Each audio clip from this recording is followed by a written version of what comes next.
All right. Well, I'm Jared, dietitian. What's for lunch today? It's a hot honey, cold chicken with microgreens, Uh-huh. bonzo beans, Wow. and sweet potatoes. This sounds like a perfect meal for what I'm about to talk about. That's what she was going for. So this isn't a pizza party, essentially, right? Might go a little bit against what I'm talking about today, but our topic is beyond the fad. We are going to discuss fad diets, which you're probably all familiar about a little bit, how to navigate that, and talking about ways that we can nourish our body with whole foods, real foods.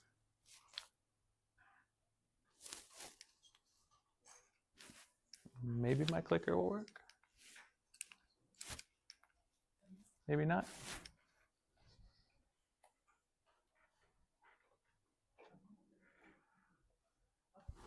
There's me. All right.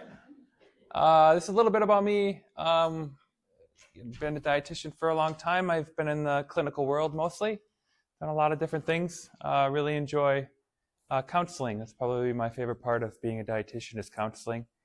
Talking to people, building some rapport, and exploring how we can improve people's lives through nutrition and food.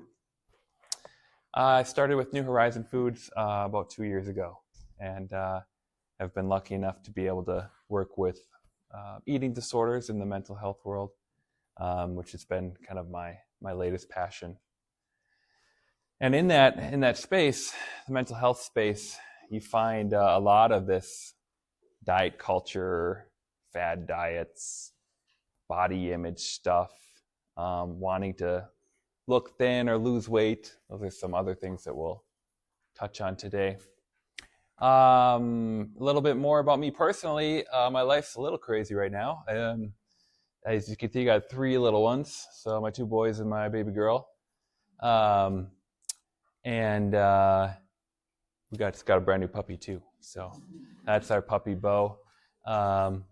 There's a picture of me racing bikes. It's probably one of my bigger passions, racing bikes and ski racing as well. So that was probably the main reasons that I got into nutrition in the first place was being an athlete in high school and in college and knowing that nutrition can play such a huge role in getting faster, performing better, recovering quicker.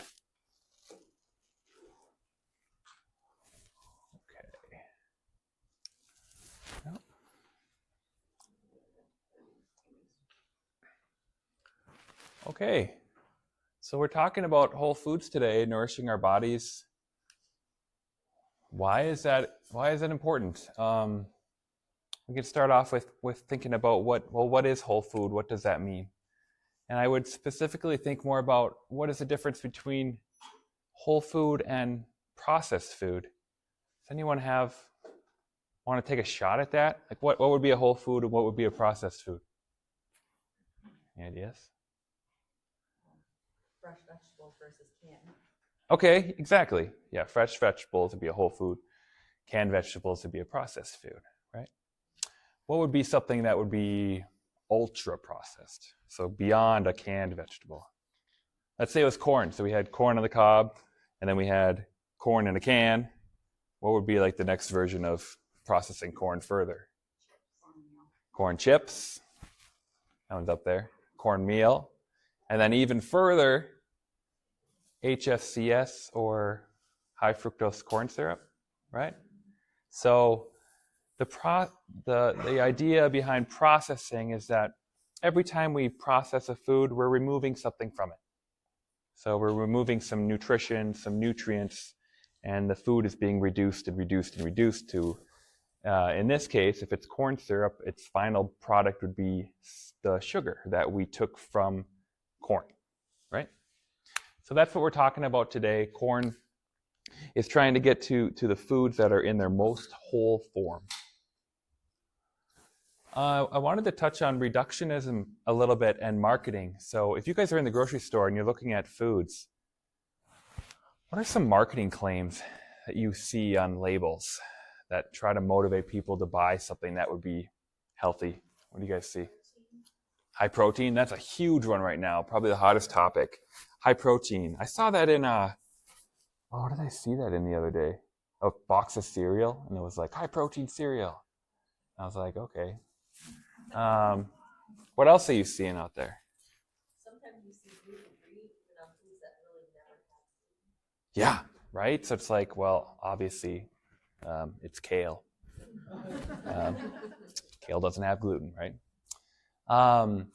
So just wanted you all to be a little bit aware about reductionism in marketing. And so there's a lot of health claims that people are using to try to get people to buy foods because they're trying to benefit on the confusion around nutrition. So for example, reducing a food to one of its nutrients, like vitamin C is a really popular one.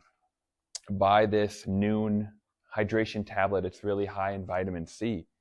It's an immunity tablet, really high in vitamin C. It's going to help you prevent getting a cold, right? In reality, and what science is showing us is that the vitamin C that you would get from an orange or a strawberry or a red bell pepper is vitamin C that your body can use much more effectively. We can absorb it better. It comes in a package in that whole food where vitamin C tends to work better in all of the nutrients that come with it versus taking a processed vitamin C down to just vitamin C and adding it to something. Our bodies don't tend to use that as well. Nutrient density versus caloric density. So another thing to think about is the foods that we're choosing, are they dense in calories or are they dense in nutrients? Fruits and vegetables are typically the foods that we would think of as being nutrient dense. A lot of vitamins, minerals, antioxidants, all those really long fancy words, flavonols, polyphenols, et cetera, versus foods that are just calorie dense. And those calorie dense foods are usually the processed foods, right? Because what we talked about is processing food removes nutrients from that food. And so what's left? Calories. When we process foods further, some other nutrients that we're going to be removing would be fiber. For example, we're going to talk more about fiber. Fiber being a really, similar to protein, it's becoming a really hot topic lately. And a part of that is just seeing a big rise in issues with digestive health, colon cancer, stuff like that is seemingly getting worse right now in America. And I think fiber is a big part of that. I like this quote from Mr. Rogers. He said, "There is a difference between things that are made and things that you make." And he wasn't talking about food necessarily, but if I apply it to food, I think about it as things that we make are things that we cook and do with our hands. And if you follow that simple rule, you're probably going to be doing very well. So if you're in the kitchen using your hands making food, you're probably doing mostly whole foods. If you're buying things that are already made for you by a machine or a production line, you're probably moving into that processed food, right? Okay.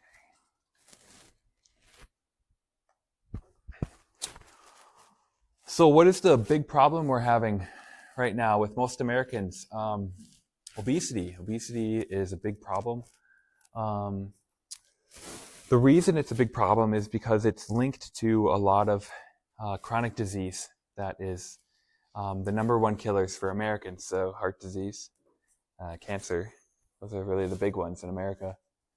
Those are all things that are coming from symptoms as high blood pressure, high sugars, lipids, and cholesterol, which are leading to these diseases, which are the main ones in America.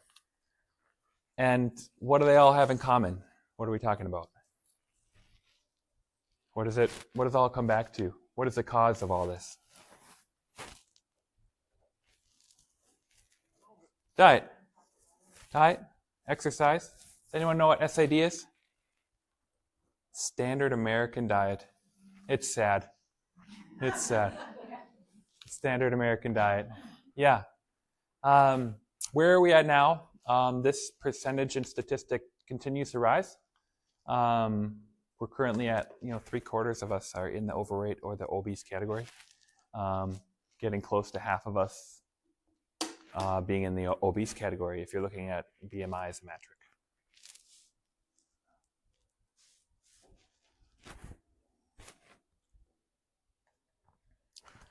Okay, so we're talking about obesity, we're talking about weight loss. So what is America doing? Well, let's profit off of this problem. And so what do you guys see on your social media feeds? What do you see marketing in grocery stores? We're talking about fad diets, right? Lose weight quick, keep it off. That's the promise, right? That's diet culture. Working with eating disorders, a big theme I see is a real rigidity around eating that comes from diet culture. Thinking about food as something that is either good or bad. Food is not something that can rob a bank. Food doesn't have moral value, so we cannot label food as something that is good or bad. Food is just food, and that's all it is. A lot of the diets ignore hunger and satiety, and so they give you rules to follow, but you aren't following your own intuition of what is your body telling you. Are you feeling hungry? Are you feeling full? Do you receive those hunger and fullness cues anymore? Do you remember what that looks like, what that feels like? Things to think about.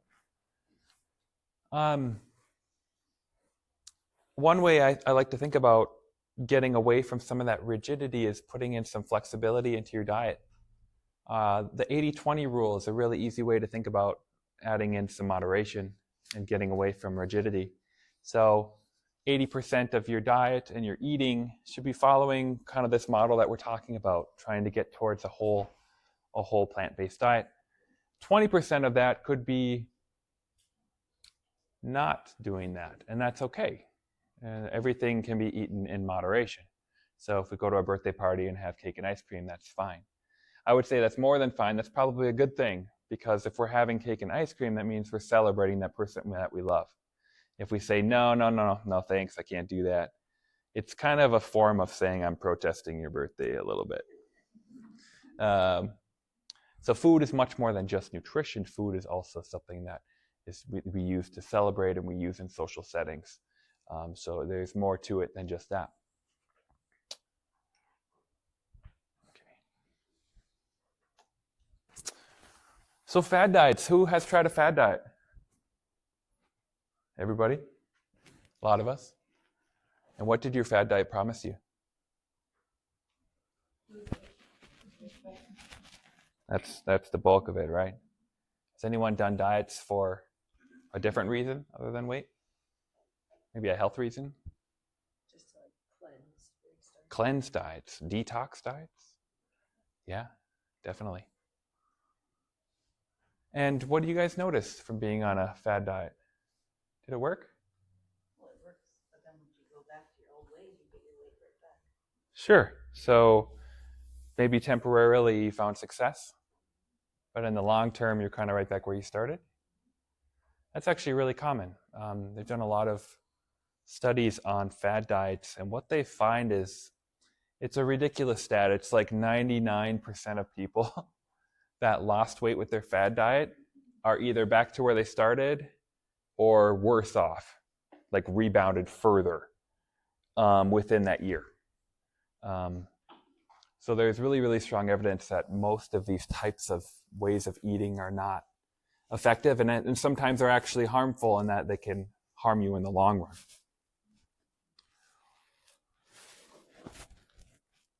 Anyone been on the Titanic diet? That would be something. Okay. I wanted to do a really quick activity. Yeah, you want to help a little bit? Great. If you want to just pass a piece of paper out to people. Want to grab a piece of paper and pass it down. There you go. Welcome. Grab a piece. Sure.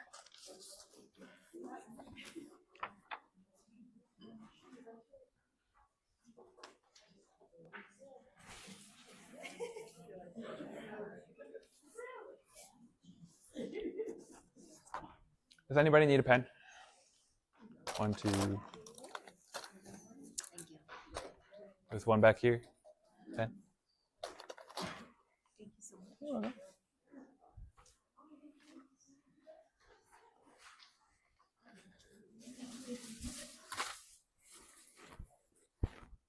Okay, who here has heard of My Plate before? There's a lot of marketing about it. If you're a millennial like me, you probably remember this posted on your wall in school. And if you're older than me, you probably remember the pyramid posted on the wall in school. So you don't need to disclose that if you're a pyramid person or a plate person. But I wanted to think about the different food groups we have. So food groups, fruits, vegetables, grains, proteins, dairy. 5 food groups. If you were to take a plate, which has disappeared, and divide it. Oh no, you didn't see that. Nobody saw that.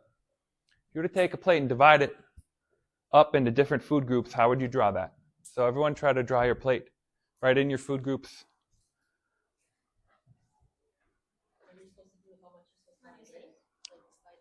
Yeah, like every time you have a plate in front of you, how should the food groups look on your plate?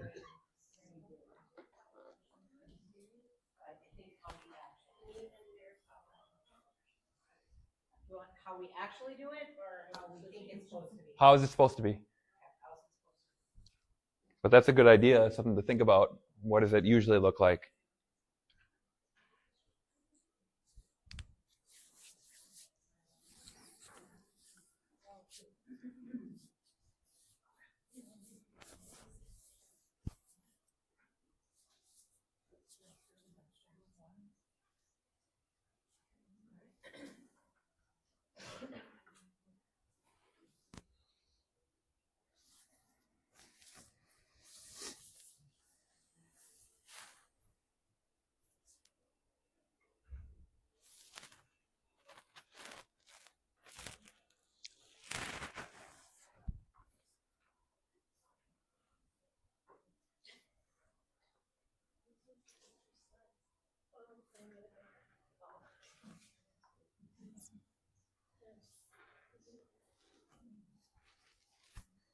All right, what'd you come up with here? Ooh, big vegetable person. Right. That looks pretty split. A little bit bigger vegetables. Green meat, veg. I love the simplicity. What do you got? Veggie, fruits, protein, grains, dairy.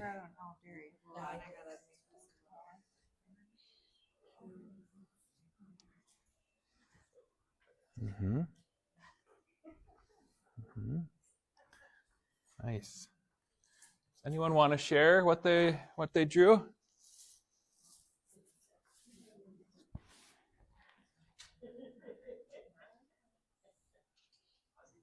What does your plate look like?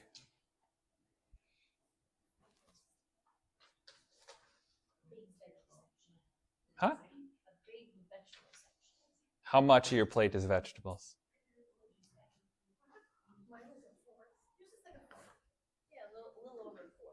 Uh-huh. Third. Is vegetables like the biggest category for most people?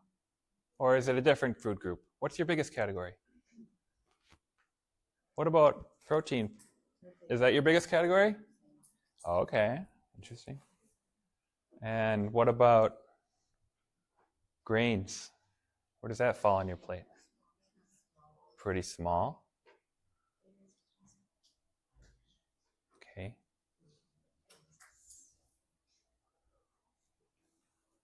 What do you think? Why do you think grains are drawn as the smallest part of a lot of these plates for people? A fourth. Okay. Any ideas? I think that's really interesting. Just something as a group that we noticed. Carbs are a bad food. Oh, you nailed it. Carbs are the villain these days. And the villain changes, right? Poor eggs. And poor butter. Eggs are good, eggs are bad. Eggs will kill you. Eggs are great. It's just so much flip-flopping on some of these foods. But you're right. We have nutrients and foods that get villainized. And carbs are one of them. Think about fad diets. A lot of fad diets go low carb, right? So here's my plate. This will bring you back to some good memories, I hope.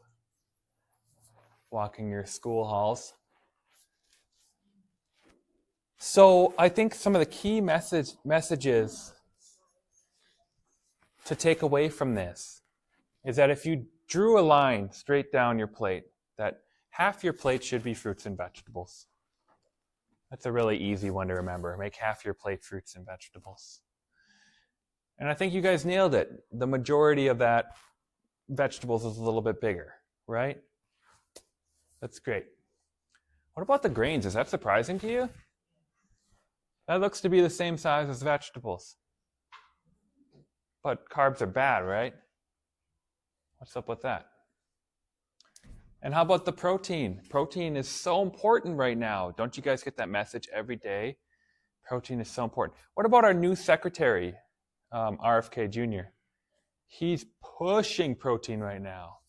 He flipped the food pyramid and put meat at the very top as the most important thing you should be eating. That message is huge. Protein, protein, protein. But I think this is a great representation. If you make your plate look like this, you're probably doing very well.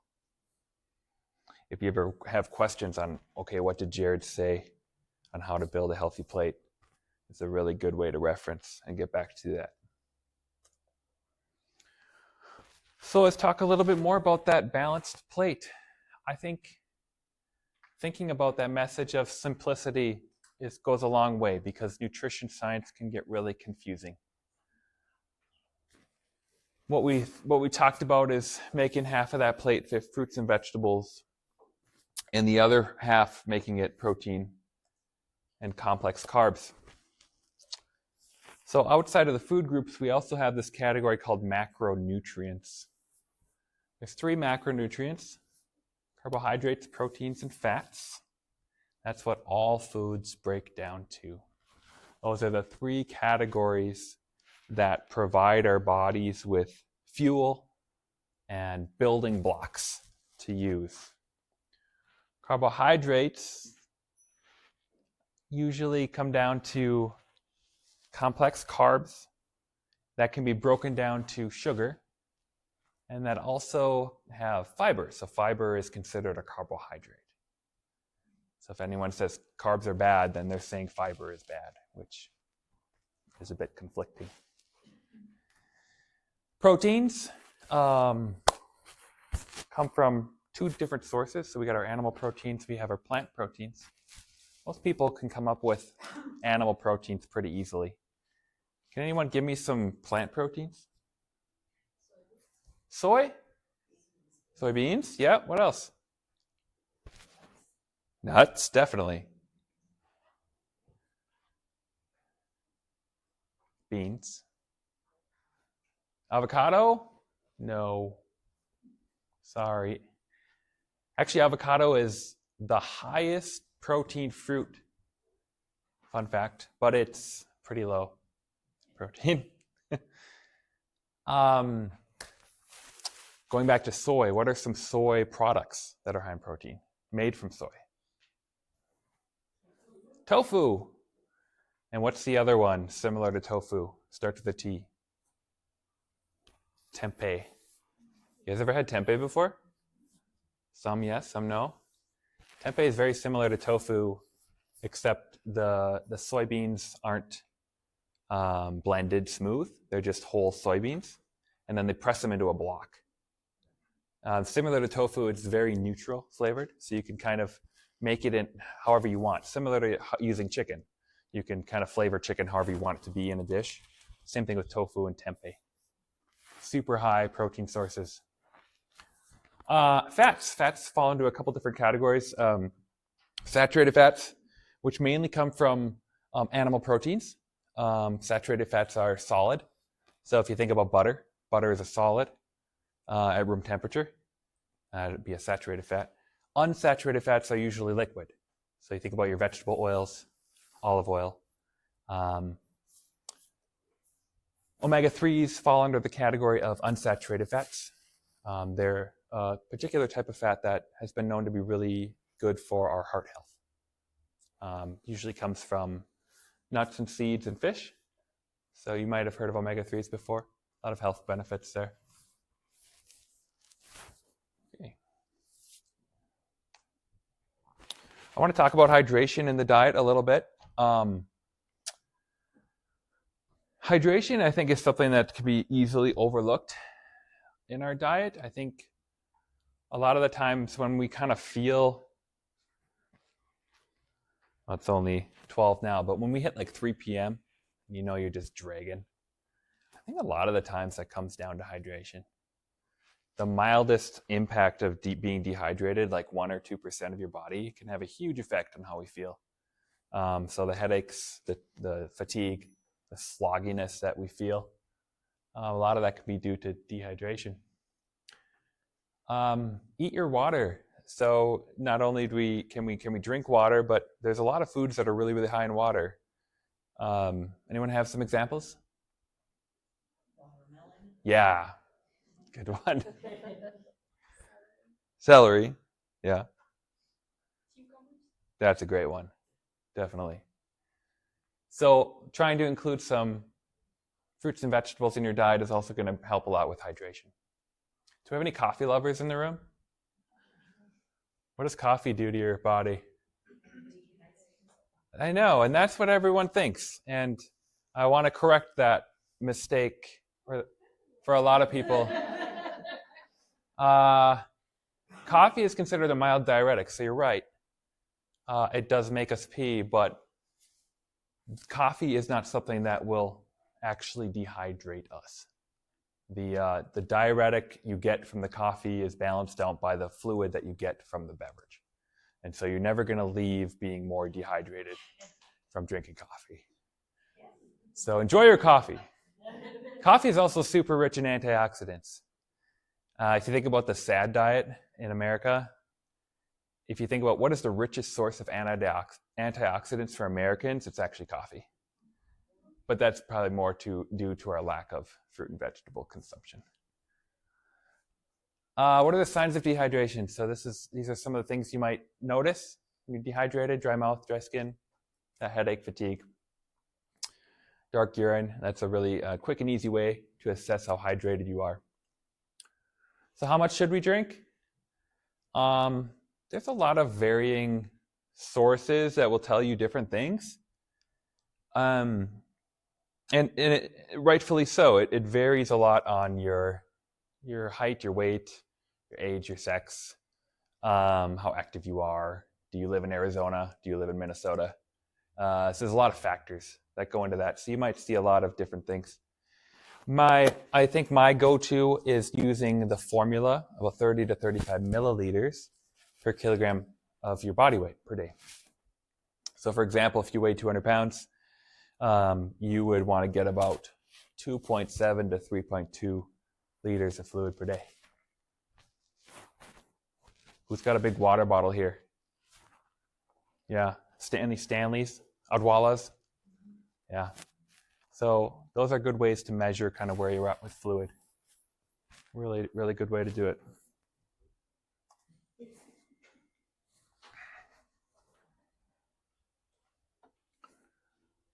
Okay, so let's get into the grocery store. So where are we finding these whole foods? What are some good ways to get this into our diet? Have you guys heard of grocery store shopping tips? What do they tell you to do? Yeah, and stay away from the middle, definitely. And I would say for the most part, that's probably true in general. You can find a lot of foods that are whole foods in the middle. For example, I think about, if you're trying to get more fruits and vegetables into your diet and they're not fresh produce, we could find them in cans, and that's fine. There's nothing wrong with that. Canned fruits, canned vegetables. Frozen section, I think, is a really big one. Frozen vegetables are super easy to add in for cooking. I think about frozen berries. They're probably my favorite frozen food because berries are about $3 million. And if you have 3 little kids like me, you go through 1 carton per meal. It's insane. But frozen berries seem to be a lot more affordable. I would even argue that if you're making a parfait, that I think defrosted frozen berries in a parfait are 10 times better, tastier than fresh berries in a parfait. If you haven't tried it, please do.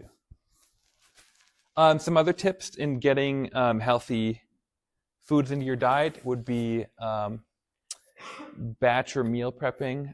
If you're into meal prepping, that's great. For me, I think it's a little bit unrealistic. I think it's hard to do. It's a lot of work up front. If you take your Sunday and you make 30 meals of the same thing, that's fine. But also, I think for most people, it's just a little hard to do. I tend to recommend people turn a little bit more towards batch prepping, which is more like preparing ingredients for meals ahead of time. So like chopping up vegetables and having a bunch of chopped vegetables in your fridge ready to go, for example. Okay.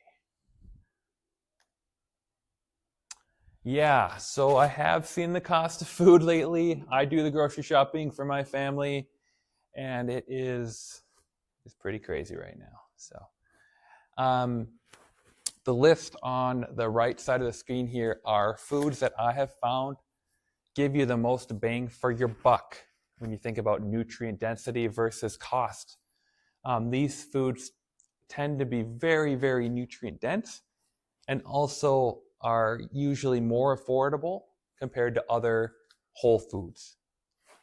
So if you like any of these foods, these are really great ones. Yeah, go ahead. So it says baby carrots on there, Yeah.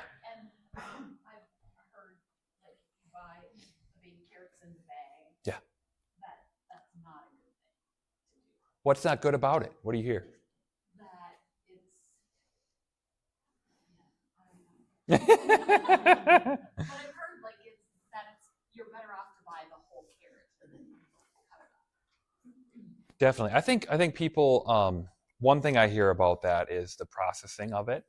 So the way that they clean baby carrots are concerning for some people, and some of the chemicals they use.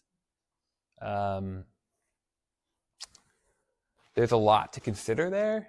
Like, I don't want to go down this rabbit hole, but a hot topic is microplastics right now in your food. So even just having your baby carrots in a plastic bag, but if you're buying whole carrots and they're in a plastic bag, is there a difference? I don't know. Or maybe you just buy carrots that are in the produce section, not in a bag, if that's something you're concerned about. I just wonder, like, so for example, Yeah. I hear that, and so I go to buy baby carrots, and I'm like, oh, I can't buy baby carrots anymore. But you know what? I buy the full carrots, and then I don't eat them because I don't have time to peel them and wash them and peel them, and Mm-hmm. So am I just better off to buy the baby carrots? You are. Okay. You are. You should actually buy the mini baby carrots, the skinny ones, they're much better. So I think what's confusing about nutrition is that we get lost we lose the forest in the trees. And so we get caught up on things like, oh, this is in plastic. It's microplastics, I can't eat this. Yes, but it's a vegetable, right? So like, what is the bigger picture? Are we avoiding vegetables because we're afraid of plastic or the way that they're cleaned, but then we're not getting any vegetables in our diet? What is the worst of two evils? And for me, it's missing the big picture, which is trying to get more fruits and vegetables into our diet. It's a good question. I'm surprised you don't have more beans on your list. Which, this one on here, or? Beans list. Yeah, that's a really good one. Like the cost effectiveness. Yeah, beans are great. Beans and lentils are very cheap and affordable. Canned ones are fine. Buying dry beans is a lot of work to prepare. They are cheaper, but they're more work and more time. But definitely nutritional powerhouses and cost effective. So thank you. That's a really good one to add. We'll talk about organic a little bit. That's another thing I think people get caught up on is, do I need to buy things that are organic, or is conventional fine? What I recommend to people is to think about the top 12 foods that are highest in pesticides. They call it the Dirty Dozen list. And this is the updated list for 2025 on the screen here. So these are the foods that, when they're not organic, have the highest amount of pesticides on them. So out of all the fruits and vegetables, if pesticides are a concern for you, these are the ones that tend to be the highest. And so if you were to choose organic for anything, focusing on this list could benefit you. And at the same time, I don't think it's a reason not to buy them if they're not organic. We can wash our produce. Simply rinsing produce does remove a lot of pesticides. If you go a step further and use like a baking soda or a vinegar or one that's already pre-made from the store, you can remove like 90% of like pesticides. So I guess it's up to you and your budget and your time and how much time you want to spend washing stuff and rinsing stuff. All things to consider. And I would go back to, I still think it would be a better idea to buy strawberries that are not organic than to not buy them at all, because you're afraid of pesticides. Don't miss the forest for the trees. Okay, let's talk about poop a little bit. This is going back to that topic of fiber. Fiber is something that you're not going to find in processed foods. You're not going to find it in meat. You're going to find it in whole plant-based foods. What are the things that lead to good digestion, good bowel movements? So the holy trinity of that is fiber, water, and movement. If you have fiber alone and you don't give your body enough water or movement with that, what kind of problem do you run into? Constipation. Yep. So those three kind of have to go together. If you're missing one of those ingredients, sometimes things don't always work out very well. What about probiotics and prebiotics? Probiotics are the actual living organisms that are in your digestive system. Probiotics come from fermented foods. They also come from just like the outside of fruits and vegetables. So like the dirt and the soil that comes from fruits and vegetables that has some probiotic in it as well. Prebiotics, what are those? Prebiotics are the food for the probiotics. So your living organisms in your gut feast on prebiotics to live and to flourish. Mostly what prebiotics are is fiber. They like to eat fiber. You guys work in healthcare, right? So some of you are familiar with the Bristol chart. Anyone ever seen that? Yeah. So if you're having, I'm not going to show it because we're all eating lunch. But if you're having a Bristol of a 3 to 4, that's considered normal and optimal. Okay, so on to health benefits of the whole plant-based diet. I like to think about, I know groceries are super expensive, but if we're paying for our health right now, we're avoiding the chronic diseases that could come later. And if anyone has been to the hospital, they know what a hospital bill looks like compared to a grocery bill. I try to remind myself of that when I'm going through the grocery line and feeling that pain of how much food costs, is knowing that I'm investing in my health and that down the road, when I'm an old man, that hopefully I won't be having big medical bills because I took care of myself now. What do we notice when we start eating this way and we're eating whole foods and we're nourishing our bodies? Most people are reporting these improvements: better energy, better mood, mental clarity, sleeping better, and getting sick less often. So from me personally, what are some things I would recommend adding to your diet from kind of what I've seen and what I've learned? I'm a big proponent of seeds like chia seed and flax seed. I think they're such an easy way to add some nutrition, some fiber, some protein, and some omega-3s into your diet. For example, if I ever have a bowl of granola, which I really love, I like to add in about 2 tablespoons of flaxseed. Super easy. Sprinkle them in. Barely notice that they're there. Chia seed.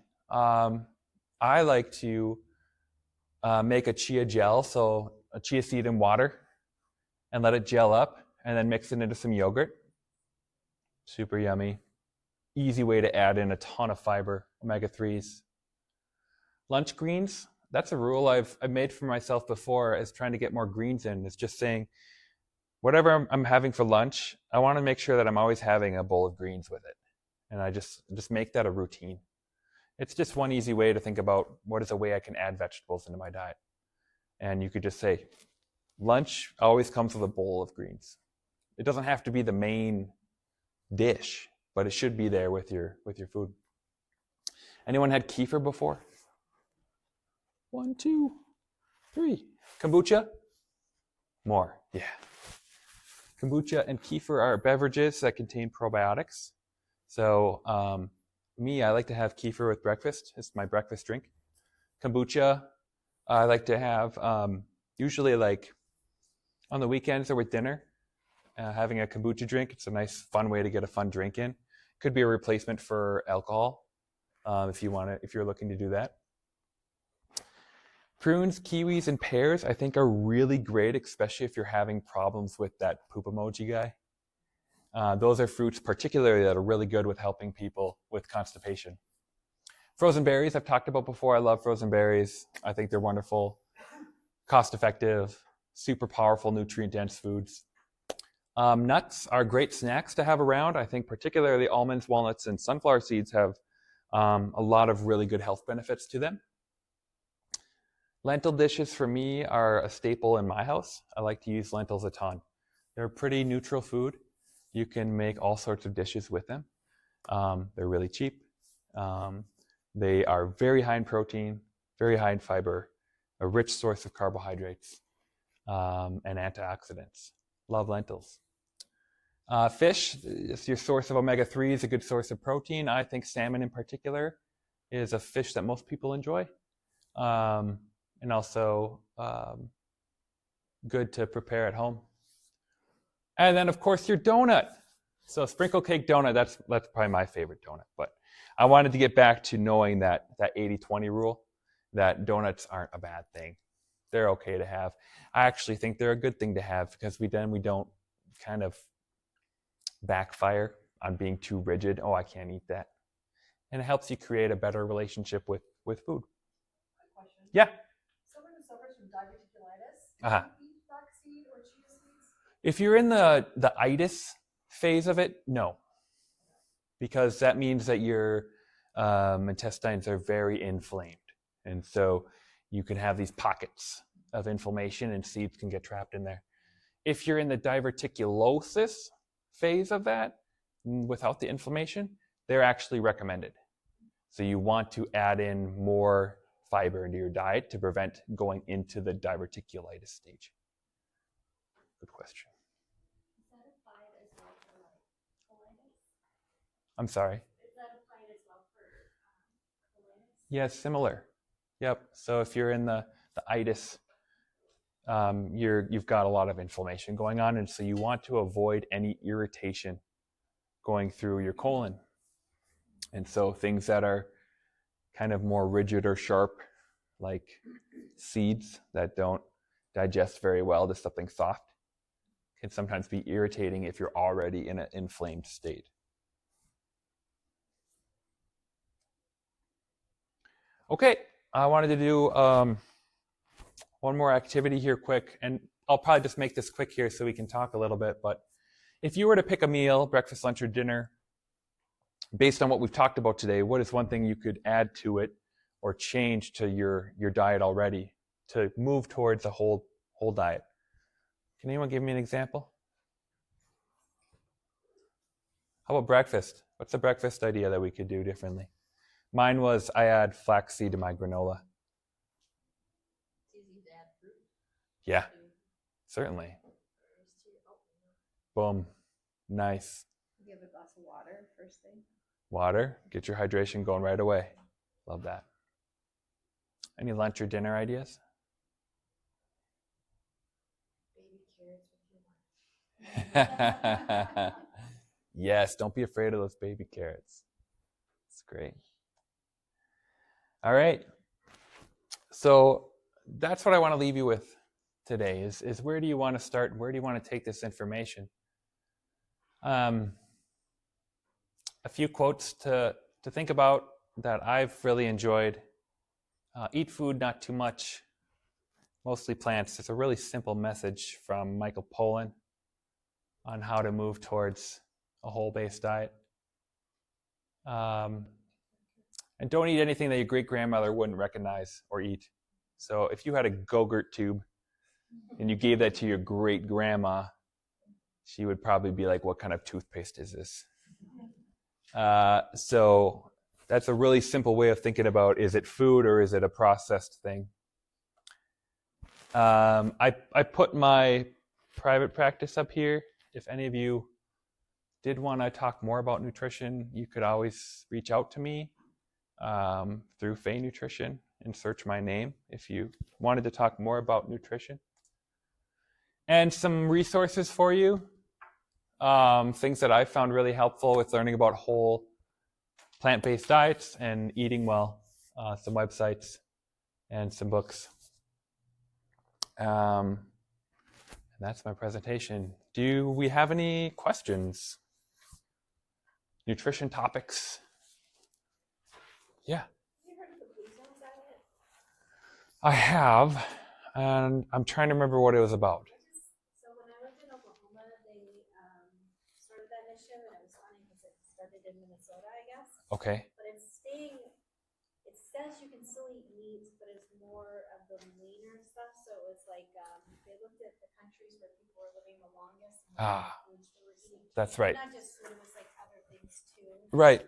And so it's just interesting because where I lived was in Shawnee, Oklahoma, which had pretty much every fast food place you could ever think of on one road. Yeah. And they were trying to push this into restaurants, and I worked at the hospital there, and I just didn't know if you had like any thoughts on it. But it doesn't, because I know right now there's this big on protein, but it wasn't about, I mean, protein but beans, not so much the meats and stuff like that. Doing chicken and fish and not the red meats. So is this kind of Mediterranean diet? Yeah, like a Mediterranean diet. Yeah. Yeah. And I think that one in particular lines up pretty well with what I talked about, because I think it focuses more on plant-based whole foods. If you look at like where are people living the longest and what kind of foods are they eating, this is it. Yeah. Mm-hmm. Yeah. What I do is I boil my lentils in a water or a broth until they're cooked, and then I drain them and add them to whatever dish I want. That's how I do lentils. Questions? Yeah? No? Okay.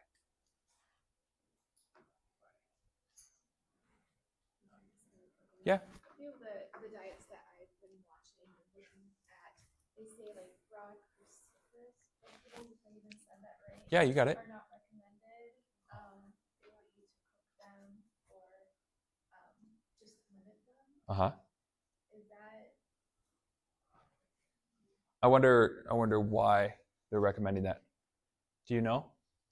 I think to help with bloating, discomfort, pain. Okay. So cruciferous is what I think of as like broccoli, kale, cruciferous greens. Cruciferous for me is a synonym for cancer in that it's a huge cancer fighter. So CC. So when I see cruciferous, I think cancer fighter. So it's actually a really, really important nutrient for fighting cancer. But for some people, for specific reasons, those can be hard to digest. So if you're talking about bloating, typically those foods are pretty rough, high fiber foods. And so if you're not used to having them in your diet, it can be harder to digest. Yeah, is that okay? What else you guys got?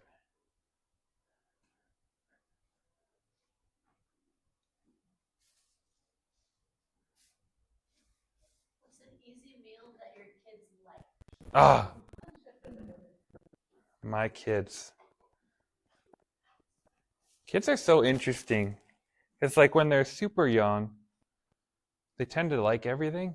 At least mine did.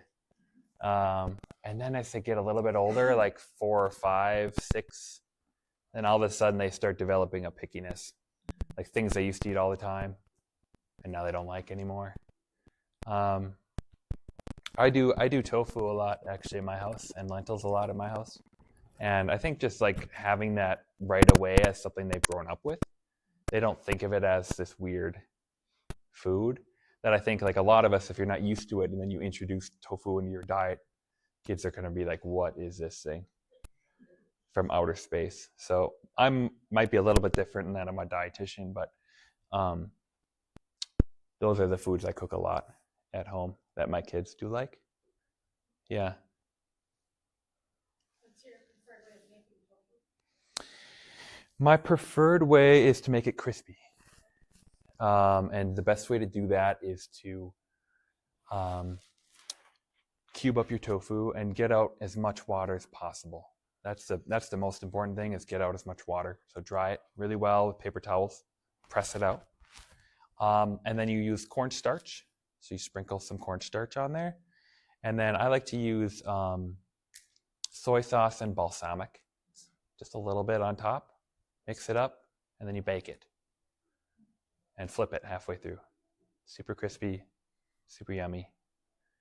Even better when you sprinkle salt on it. And then it's pretty neutral. So you can do it however you want.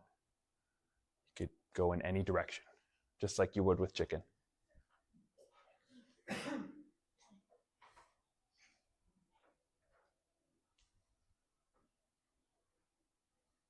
Okay. Yeah, go ahead. Just one question about energy drinks. Go ahead. I have my daughter feels like she wants them all the time.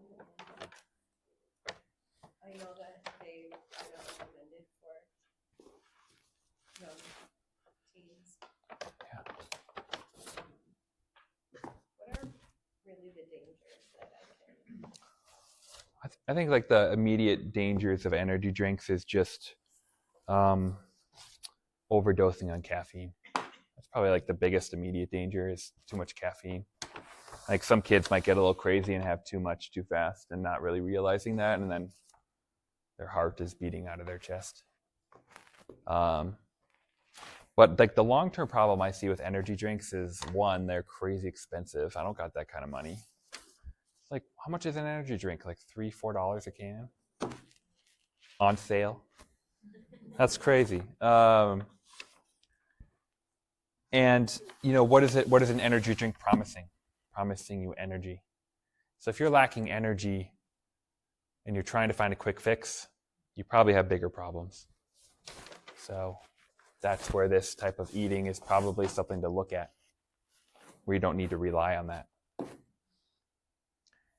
I brought some books. If anyone wants to take a peek at some books I recommend, you're welcome to look through these, write down if you want to go rent one out or whatever. These are wonderful books about nutrition.